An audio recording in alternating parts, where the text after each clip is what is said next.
કરવાના છીએ સમતલ કોણ અને ઘન કોણ. તમે શું સમજ્યા? આ કોણ? નહીં, આ કોણ.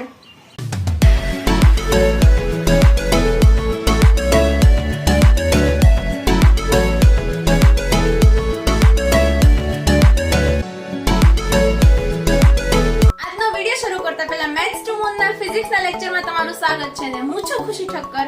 પ્રીવિયસ વિડિયોમાં આપણે ડિસ્કસ કર્યું હતો મૂળભૂત એકમો એટલે કે ફંડામેન્ટલ અથવા તો બેઝ યુનિટ્સ, અને આજના વિડિયોમાં આપણે ડિસ્કસ કરવાના છીએ મૂળભૂત એકમો સિવાયના બે એકમો, પૂરક એકમ.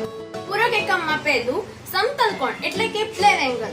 તમને સ્ક્રીન પર દેખાય છે એ મુજબ r ત્રિજ્યા એટલે કે રેડિયસ ના વર્તુળને સેન્ટર પાસેથી જો ત્રિકોણ આકારમાં કટ કરવામાં આવે તો એના કેન્દ્ર પાસે એક નાનકડો ખૂણો બનશે, અને ખૂણો નાનો હોવાથી આપણે એને કહેશું d થીટા, અને તેની ચાપ કવર થશે s, પણ ચાપ પણ અહીંયા નાની કવર માટે આપણે એને નામ આપશું ds.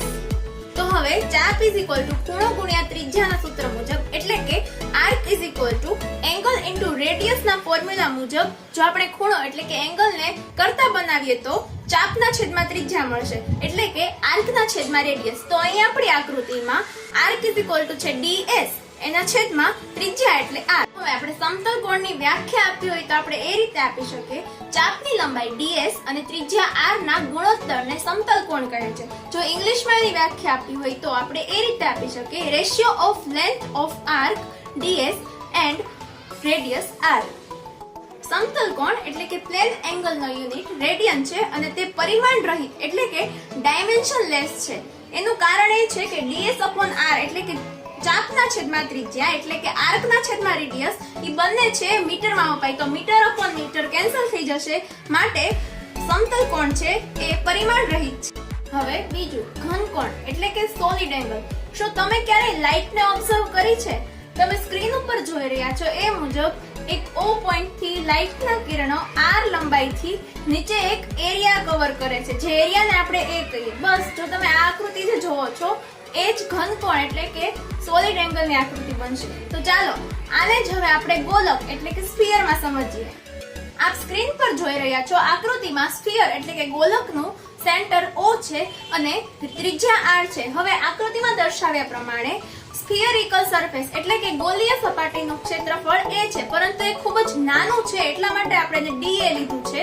હવે આપણે જો કેન્દ્ર આગળ બનતો ખૂણો ઓમેગા લઈએ તો d ઓમેગા, કેમ કે ખૂણો પણ સૂક્ષ્મ છે માટે d ઓમેગા dA/r², જ્યાં dA એ સ્ફિયરિકલ સરફેસ એટલે કે ગોલીય સપાટીનું ક્ષેત્રફળ છે અને છેદમાં r² એટલે કે રેડિયસનો વર્ગ છે. હવે જો આપણે ઘન કોણ એટલે કે સોલિડ એંગલની ડેફિનેશન આપવી હોય તો આપણે એ રીતે આપી શકીએ: ratio of area of spherical surface and square of radius એટલે કે ગોલીય સપાટીનું ક્ષેત્રફળ અને ત્રિજ્યાના વર્ગના ગુણોત્તરને ઘન કોણ એટલે કે સોલિડ એંગલ કહે છે. ઘન કોણ એટલે કે સોલિડ એંગલનો યુનિટ સ્ટીરેડિયન છે અને તે પરિમાણ રહિત એટલે કે ડાયમેન્શનલેસ છે, કારણ કે આપણે d ઓમેગા dA/r² લખ્યું છે, જ્યાં ક્ષેત્રફળનો એકમ પણ મીટર સ્ક્વેર થાય અને r² એટલે મીટર ગુણ્યા મીટર એટલે મીટર સ્ક્વેર, તો મીટર²/મીટર² 1 થઈ જશે.